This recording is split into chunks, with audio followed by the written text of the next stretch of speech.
पिछले दो युद्धों में अपने अपने ढंग के विशेष आयुधों का विकास हुआ था। इस बार अणु शक्ति सबसे आगे है। अणु बमों, उज्जन बमों की चर्चा अत्यधिक होती है। यो उन्हीं के समानांतर रासायनिक बम भी कम घातक नहीं हैं और इतनी अधिक संख्या में बन चुके हैं कि इनके प्रसार होने की संभावना निरंतर सामने रहती है।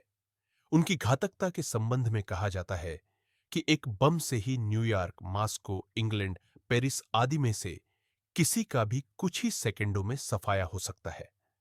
यदि वे लगातार 1 मिनट चलते रहे तो फिर संसार का एक भी महत्वपूर्ण नगर जीवित न बचेगा।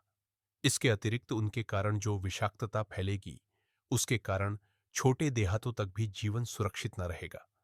हवा, पानी और खाद्य में इतना विष घुल जाएगा कि उसका आश्रय लेने वाले किसी की भी खैर न रहेगी। यदि यह बम कुछ और अधिक मात्रा में चलते रहे तो पृथ्वी खंड विखंड होकर उस चूरे के रूप में अंतरिक्ष में उड़ने लगेगी, जैसा कि मंगल और बृहस्पति के बीच में अभी भी कोई कचरा चक्कर काटता रहता है। पिछले युद्धों में आमने सामने लड़ने वालों की ही शामत आती थी। छावनियों और राहगीरों पर ही बम बरसते थे। अधिकांश युद्धरत ही मरते थे। अब की बार वह सीमा बंधन भी समाप्त हुआ। परमाणु बमों, रासायनिक बमों की लपेट में ऐसे वनवासी आ सकते हैं जिन्हें युद्ध से कुछ भी लेना देना नहीं। विषाक्त हवा और विकिरण की चपेट से कोई भी कहीं भी रहने वाला सुरक्षित नहीं। ऐसी दशा में समस्त संसार को युद्ध भूमि में खड़ा हुआ माना जा सकता है। इसमें लड़ने वाले, न लड़ने वाले, बाल वृद्ध, मोर्चे से सैकड़ों मील दूर रहने वालों में से भी किसी की खैर नहीं। अणुबमों की मार से खाई खंदकों में, बचाव छतरियों में कुछ 100 या 1000 को बचा भी लिया जाए तो भी उससे क्या बनेगा। निकलने के बाद भी उन्हें इसी विषाक्त संसार में सांस लेनी पड़ेगी। इतने भर से उनका भी सफाया हो जाएगा। यह निश्चित है कि किसी का भी जीवन या भविष्य सुरक्षित नहीं। कोई एक अधपगला स्टोर कीपर इस बारूद के भंडार में एक तीली फेंककर, बटन दबाकर वह दृश्य उपस्थित कर सकता है। एक ओर आक्रमण हो और दूसरा चुप बैठा रहे, यह भी नहीं हो सकता। उसका थोड़ा सा प्रयोग भी सर्वनाश कर सकता है। उससे न शत्रु पक्ष के लोग बचने वाले हैं और न मित्र पक्ष के। कुछ दिन पूर्व तक ये जकीरे रूस, अमेरिका के पास ही थे, पर अब वे फ्रांस, ब्रिटेन, चीन आदि के पास भी है। इसलिए कौन कब क्या कर बैठे, इस संबंध में कुछ कहा नहीं जा सकता है।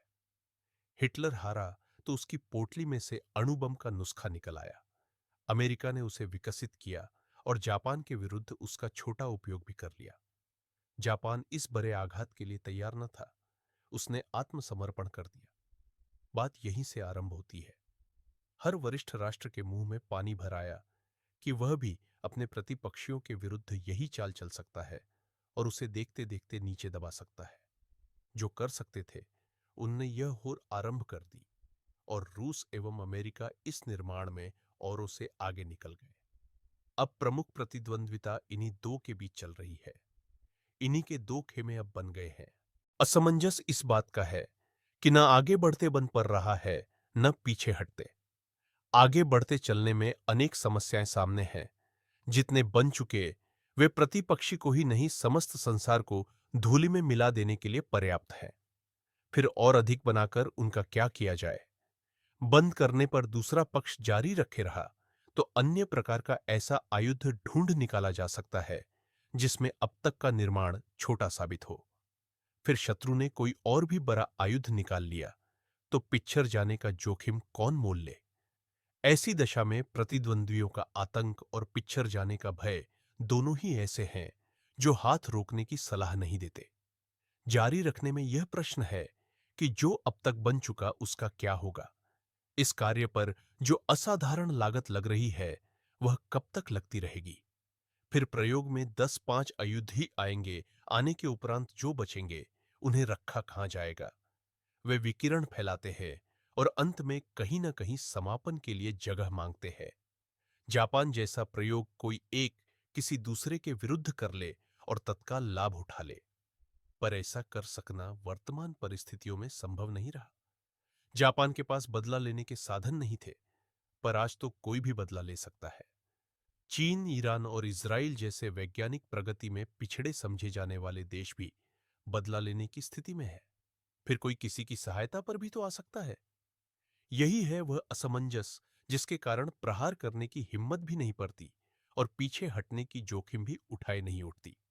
अपनी ओर से हाथ खींचे तो सामने वाला भी वैसा ही करेगा। इसका कोई भरोसा नहीं। जारी रखा जाए तो कैसे? कब तक? अभी कितनी और पूंजी इस गोरख धंधे में लगानी पड़ेगी? वह आएगी कहां से? न महायुद्ध छेड़ना सरल है, न उससे हाथ खींचना। स्थिति को यथावत बनाए रखना इतना खर्चीला है कि वह भी लंबे समय तक इसी प्रकार चलते नहीं रहने दिया जा सकता। आखिर टैक्स देने वाले भी इतना बोझ कब तक वहन करेंगे?